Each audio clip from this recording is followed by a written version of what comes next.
we've seen. So it was, just to clarify that, it was approved for circulation. Right. Meaning to send it to you for your feedback. I understand that, but Yeah. you vote for us, right? Yes, The but I city. voted to circulate it, and in my remarks that night, I made several comments about things that I do want changed on the budget. Okay. So Okay. voting to circulate it for feedback is not supporting it.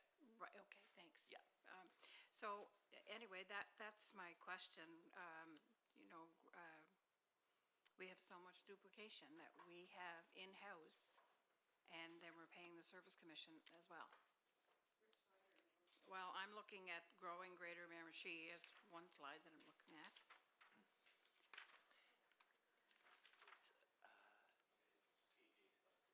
Oh, this one here? Slide 16. Slide 16, yeah.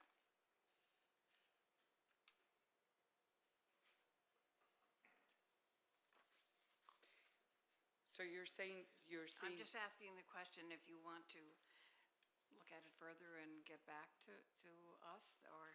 No, I want to answer. I just want to make sure you're saying that with the director, the growth officer, the onboarding and the zonal, that you see it as duplication? We just heard that. We're doing a growth strategy, right? Yes. We are doing the growth plan for the city, which effectively is more of like a planning exercise to plan the development of our city and the infrastructure, and the Department of Planning is part of that. I think, Councillor, you're asking more on the ECDEV side, and I do agree with you. The province over the last few years has mandated these services to become regional, and I will say it's to our advantage when the positions are at the Service Commission, because we only have to pay half of half, or 58% of half, because the province pays the other ones. But that's why in our current economic development strategy, part of what I've asked for is that we review the appropriate number of staff allotment in our department. Because what's happened is we've maintained 4 positions internally while also having 3 positions created at the Service Commission. So there is too much, and you know, but the province has said a lot of it has to be over there, which is why I think we have to look at the internal number. So it's the legislation. Yes. Okay. Yeah. And just to note too, and Mr. Forbes, you could speak to this also, but in this instance, we only contribute to, I believe, 2 of those positions. The zonal immigration partnership is a position that is to be created in 2026, funded 100% by the federal government. Is that correct? That is correct. And 2 of the positions, the growth officer and the onboarding coordinator, are 100% subsidized by Working NB. Yeah. So there's only one position. One of those positions that we're actually contributing to at the Service Commission. Yeah. Yes, Councillor King. Yep, to Councillor King, to you, and then we'll get to everybody. So on the budget, our percentage of voting on budgets, what percentage do we have for a vote? Like before, it used to be, Your Worship, you used to have 50-some%. Has that changed, or? they'll speak to that, and it depends on what it is, but sometimes we have more than other times. And Sean, do you want to give the specifics there? Sure. Councillor King, just to reiterate slide 31 here, so it's right down on the bottom. It's the voting requirement. So this is as per the Regional Service Delivery Act, section 27-2. A motion made at a meeting of a board to approve a budget shall not pass unless at least 2/3 of the voting members present, who represent at least 51% of the total population represented by all the voting members present, vote in favor. So for this, for any budgetary items, the City of Miramichi has 4 votes, Miramichi River Valley has 2, all other entities have 1, for a total up to 10. So 9. Okay. Our cost is quite high. I'm just wondering, a couple of years back there, maybe a few, if we talked about building a transfer station that would cut our costs down. Is that still ongoing, or what's taking place there? It's still ongoing. We actually have an invitation extended to a possible service provider to present to the RAC committee at the commission on October 20th. So it's still there. Yeah. You're welcome. Councillor Harris, I think you had a question a minute ago, and then I got a few, but I'll start here somewhere, I guess. Roberta, you're there, I guess. I was kind of disappointed after we presented, and I'll go back from the Airport Commission this summer to you guys. We asked for some support. Obviously, the city is supporting that at a certain amount every year. And after the summer we had with the forest fires and everything, I would hope this board that you chair would really look at that, because I think it's a huge disadvantage that your outside communities do not support that airport. And that's the second time or third time in the last 5 years we went. And every time I got the same answer from Wilson, and I hope going forward that there's something different from this new board, because that airport is, this summer showed how important it was for this area. And I would hope that you would support that next time, because I was very taken back that it wasn't supported this time. Very well taken, and I can tell you some steps that I did following that meeting is I've actually spoken to 5 of my colleagues, especially in the north, who have very similar size airports. And the commissions up there really support them, especially for emergency flights. So what I'm doing actually is compiling that information to bring it back to the board. The Chaleur one, for example, has done a study on the economic impact at the airport. It was quite costly. It's around between 300 to 400,000. So I think that was too much, but I'm still because I think I with you agree that it's an important venue in our region. Yeah. And so I am doing some follow-up on that. And to add to maybe as a side note for the fire, we have been awarded some funding, and we'll be working with the city on the wildfire resiliency plan, because as you know, what we've just recently experienced. Yeah, no, and I appreciate that, and I'm happy you're working on that, because we see what's going on in the city of Bathurst with their airport right now, and we do not want to see that happen here in the city of Miramichi. I'm going to go to slide 14, I think it is. It's more for Justin.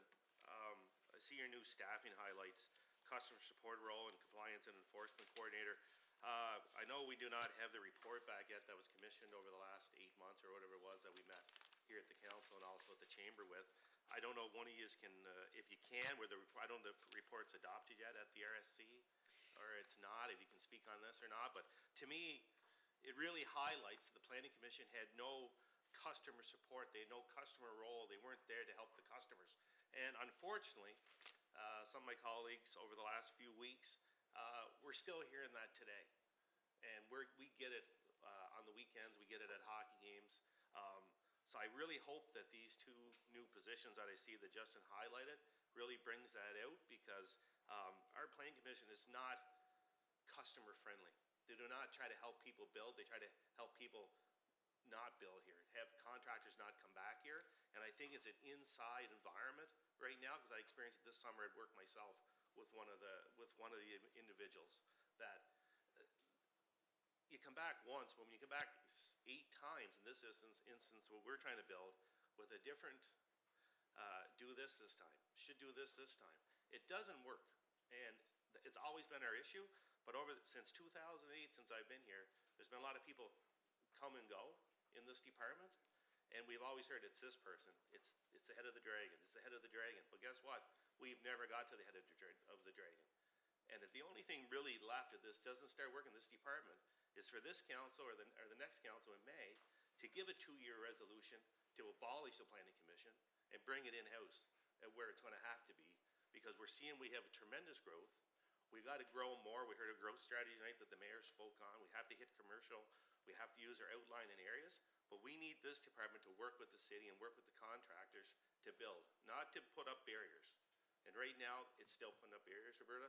You're new, Justin's new, and I just really think, I don't know any of the councillors speaking that, maybe it's just me, but I think it's really an important thing for this council and the council in 2026 that you guys are open for business and that we can stand proud with you guys on the streets. So that's my only comment on that slide.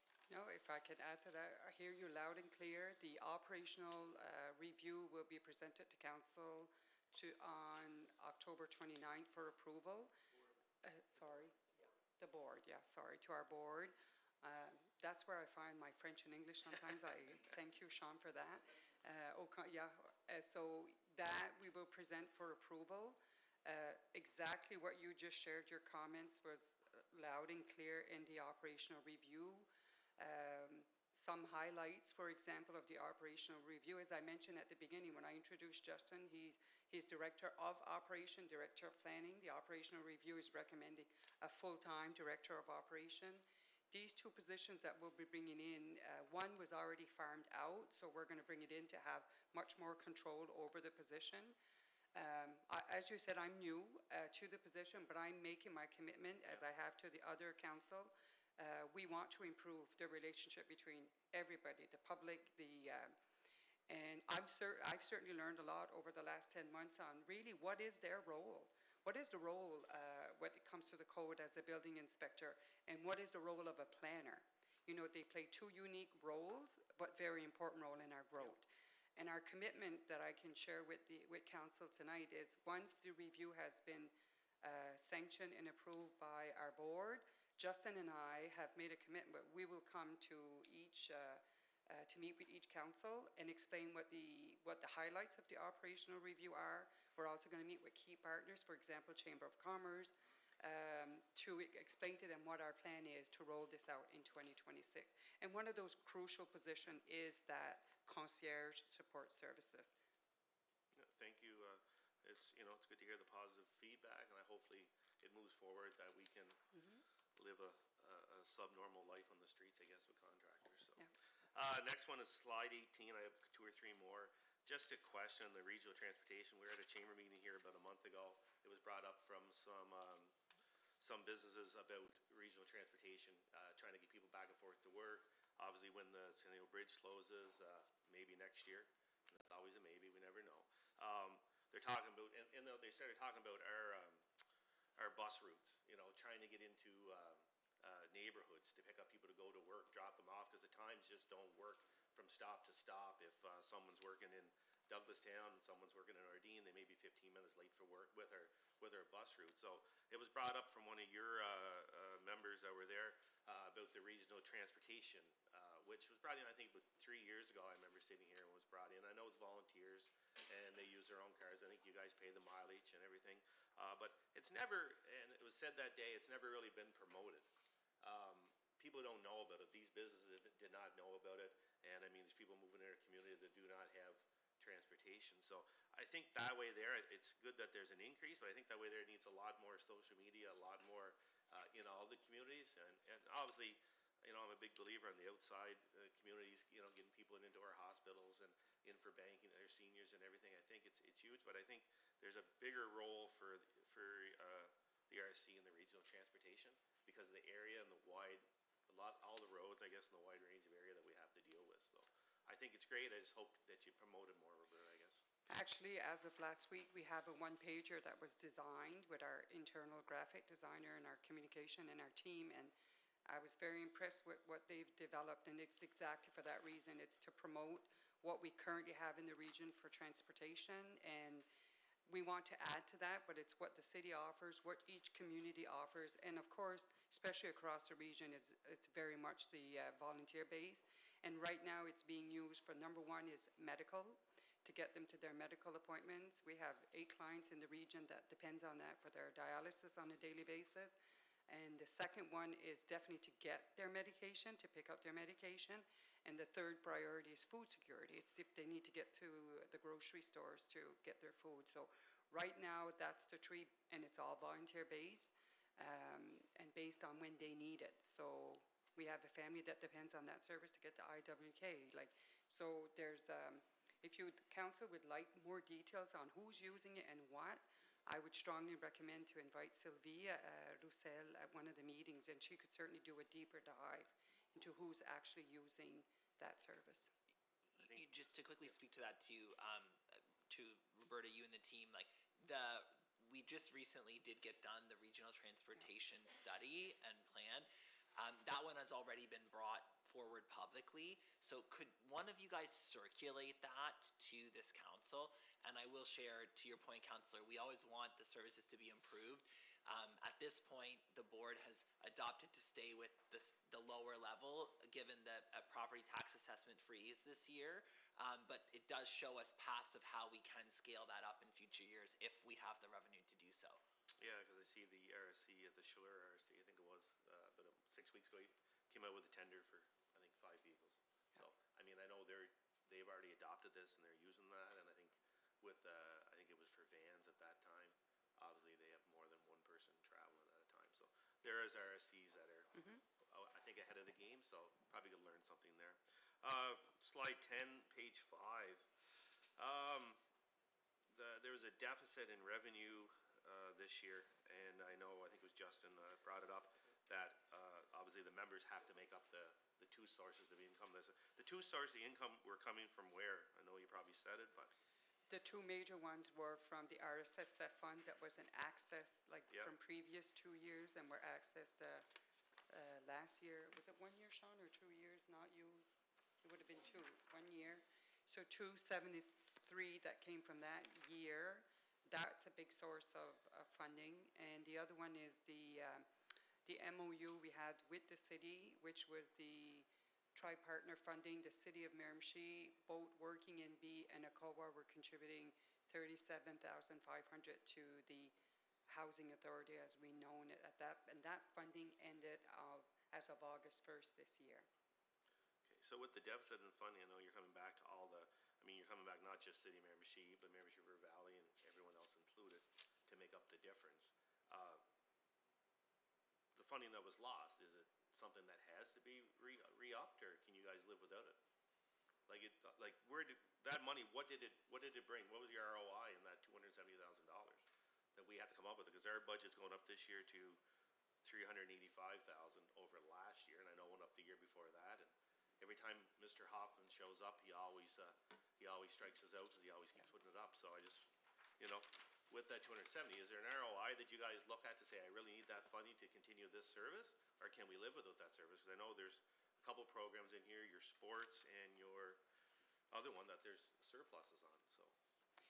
The 273, I could get Sean to come up, because that would be our application last year for the RSSF. So they're really targeted in different areas. So there actually could be many pieces, could be transportation, and Sean could speak to that. But if you're asking me, can we operate without that this year, I would say no. Right now, certainly my first budget that I've presented as the new CEO, and I certainly feel like we're down to the bare bones because of the pressures that we got from our board and saying, hey, when you guys do the budget this year, be very careful. And there were so many unknowns. We actually did our budget before every council or every municipality even knew what they were going to get for funding. So through this process, even before we brought it to the Finance Committee, we met with our directors, did the same thing, went through the process. What would be the maximum, or your pie in the sky really? But then it was like, okay, but we've cut really, in my opinion, to the bare bones. That's it, I'm good. And as one of those board members, I did say those things, and I do have still continued thoughts on how we can whittle down the increase for the city of Miramichi. And that's in keeping with the conversations we've been having at this table as well. Councillor Richard. Hi, Herbert. Thanks for your presentation. I do want to unfortunately echo the sentiments of Jason on this one, Councillor Harris. With my time in the chamber, we've often heard that the Planning Commission is closed for business, and it's a sad thing to hear, especially in a day and age now where we're actually seeing population growth and we're seeing some positive signs in our community. And just as of late, I am hearing the comments in terms of how do we work with the Planning Commission, and we've heard, comments in terms of how do we get away from working with the Planning Commission in terms of abolishing it, and those, things that you don't really want to hear. So it is nice to hear that there's going to be some positive steps in terms of the customer service and the concierge or development officer. We're hoping that will bridge the gap. I think a lot of contractors, business owners, they're just looking for support in terms of how to get things done, and done in a timely manner, because sometimes these projects they get shut down before they can even get up off the ground, and it discourages them from continuing with their project or even investing in other projects down the road. So, and it's not even just about a level playing field. With what we have here in Miramichi and what we just put in our backyard in terms of the multiplex, I think that we don't even owe it to our citizens to be open for business. We need to be pro-business. We need to be, why you need to come to Miramichi and develop here, because we have one of the most state-of-the-art facilities that you're going to see in New Brunswick, and we have that big piece of land that we do need to develop, and the stigma has to change quickly to be able to gain some traction, some developers to want to come invest in our community. So I'll leave that one at that one, but I do have a couple questions in regards to some of the information. I noticed that a lot of the different departments, or I guess the divisions, or what do you want to call it, the service budgets are up some 30%, 40%. Now, I'm just drawing my attention to the community development one. It's up 92%. So that's one. I'm wondering if you can clarify in terms of what the big change is in regards to. And also the second one is there's a significant decrease in the Public Safety Committee, where we're down from 107 to 18, where public safety has been kind of on the radar as of late. So if you could maybe just explain those two different, I guess the large percentage changes in both of those, community development, page 9, and page 10 for public safety. So I'm on development service here, should be the same page 9, right? 17. Slide 17, thank you. Certainly one of the biggest increase in what I have observed with the community development piece, when the Service Commission received the mandate almost 3 years ago now with the community development, that team came over with quite a big surplus, and then that was used in year 1 and year 2. And then we're now in year 3 where that funding has been depleted.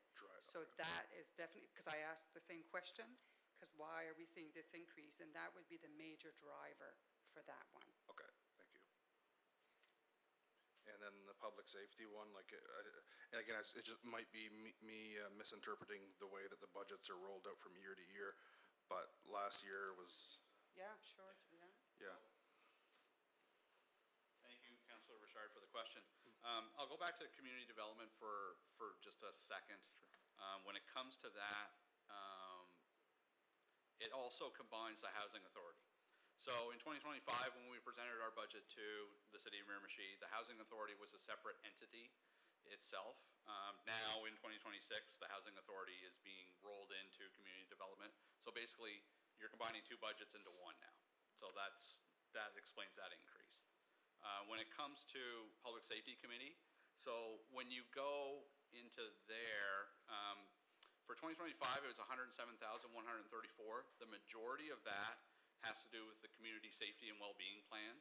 So that was an $80,000 cost, and it's offset by an $80,000 revenue source that was going to be completed here near the end of 2025. So that explains that one. Okay. Okay, thank you. Thank you, Worship. I'm good, yeah. Thanks, Councillor. I don't see any other lights at this time, so thank the team for coming and providing the information.